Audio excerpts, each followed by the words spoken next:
There are high profile breaches worldwide, and it's really important to develop a cybersecurity strategy. There are some threats which we may have vulnerable with. These are malicious interference, DDoS, data breach, malware, virus, phishing attacks, internal threats, system intrusion, etc. And NIST has defined 4 framework implementation tiers, and according to that, our organization is tier 2 organization, which has informal risk management methods. They have unfinished risk management processes, underdeveloped risk management programs, and incomplete risk management participation. So we need following key drivers and stakeholders in our organization with different roles and responsibilities. So the responsibilities will be like we need team for approving management policies, ensure development of risk management program, and ensuring training. For that we need management team, and at the time of investigation, eradication, and recovery stage, we need information security office personnel who will develop priority, scope, root cause, etc. We need management team, information security, that is IT team. Overall, we have following stakeholders: management team, IT, legal, public relations, HR, physical security, and facilities team. We can see risk analysis of the threats which may have for our business. And the first asset I have mentioned is server. And for server, we have threats like DDoS and data breach, credential-based exploits and data breach. And the first one, DDoS, is a severe kind of impact. It may have severe impact, and system will fail, and it won't work at least for 3 hours. So the probability is rare because we already have security enhanced hardware and software level protection in place. And for credential based exploit and data breach, it will also have critical impact, and the probability is low, as we have used the multi-factor authentication for all remote access to business system. And for all users, they perform privileged action or access and important data repository. Next asset is website.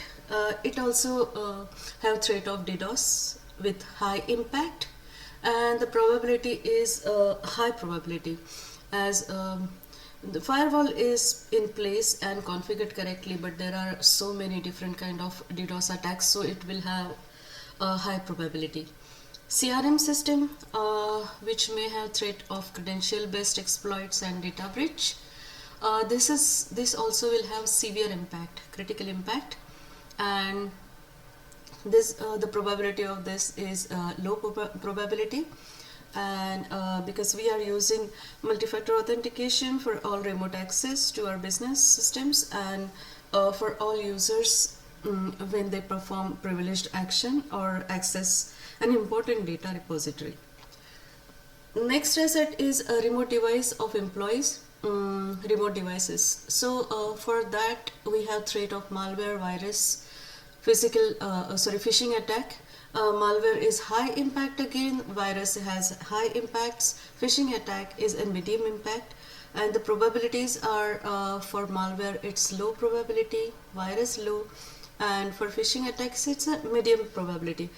We have greater collaboration and information sharing about phishing scams and how they look like. Next asset is network systems or firewalls. The threat is internal threat or system intrusion, and these both are will have critical impacts, and probability is low probability. We have established physical security in work environment, and we have implemented security software and appliances. Next one is risk control recommendations.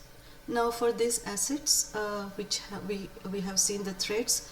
For server, we should take the action, accept it, and develop an incident management plan to deal with consequences of risk if it occurs.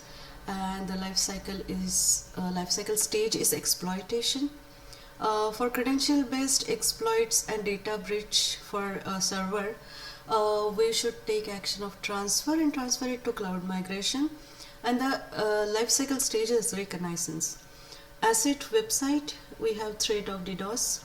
Action we should take transfer to cloud migration, and it should be taken care in all the stages, all life cycle stages. CRM system, we have credential based exploits data breach threat, and action should be mitigate. We should implement improve quality controls processes, staff training by discouraging users from reusing their passwords and all those things. And the life cycle stage will be reconnaissance. Remote devices of employees, we have three threats: malware, virus, phishing attacks, and we should mitigate all of them. We should keep computer software updated. We should get anti-phishing add-ons, all those things. And for malware and virus, we have to take care in all the stages of life cycle. And for phishing attacks, it's at reconnaissance stage. Network systems firewall, we have two threats: internal and system intrusion. We should mitigate them. We should use activity monitoring, all those tools we should use, and use network segments, use VPN connection, and we should take care of this for all the stages in life cycle. Control recommendations that identify prevention or protection strategies at each stage of cyber attack life cycle. So at first stage of reconnaissance, we should take care. We should consider the DDoS attack for this example, and the stage 1 at reconnaissance stage. First phase of in building a botnet requires reconnaissance, and digital signatures is known malware. Can be used to block malware intended to create bots via firewalls or other inspection platforms.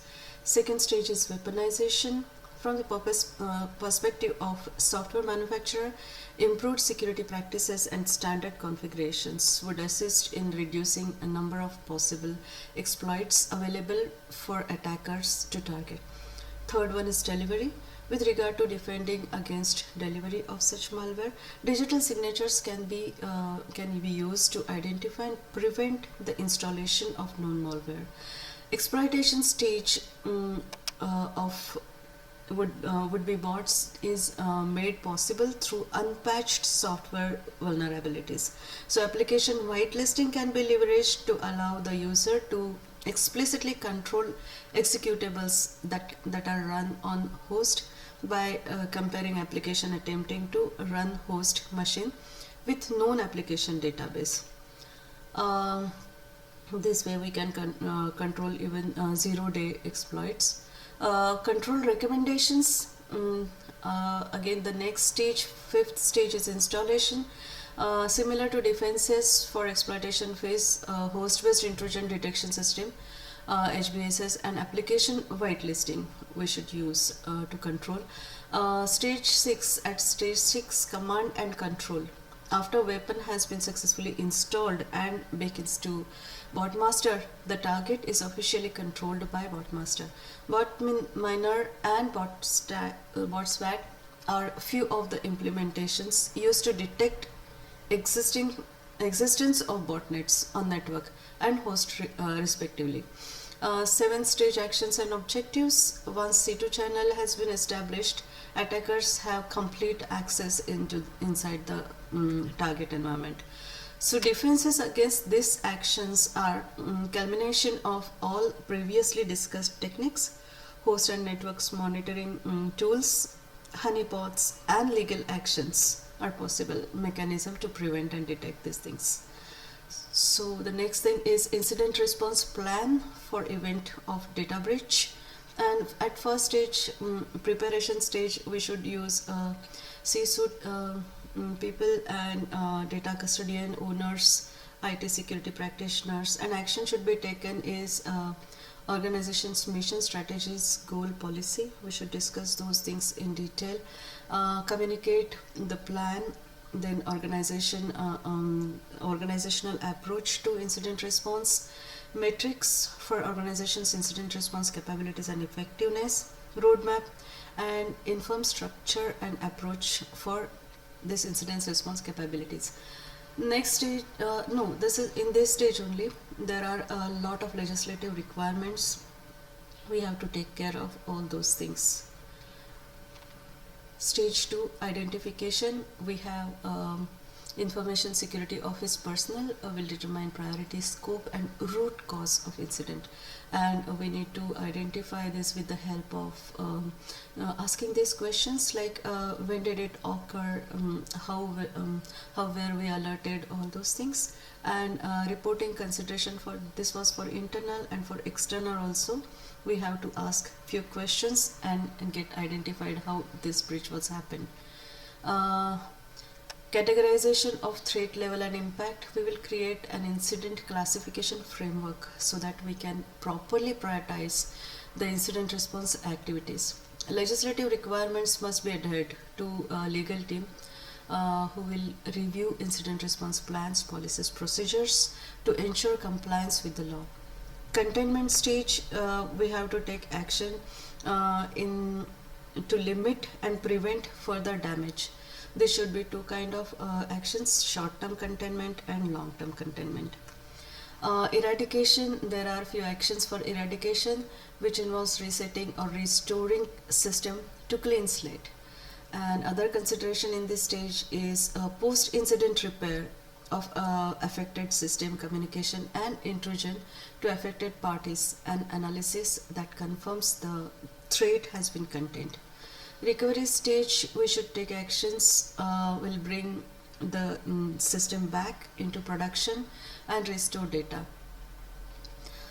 Sixth stage is lessons learned.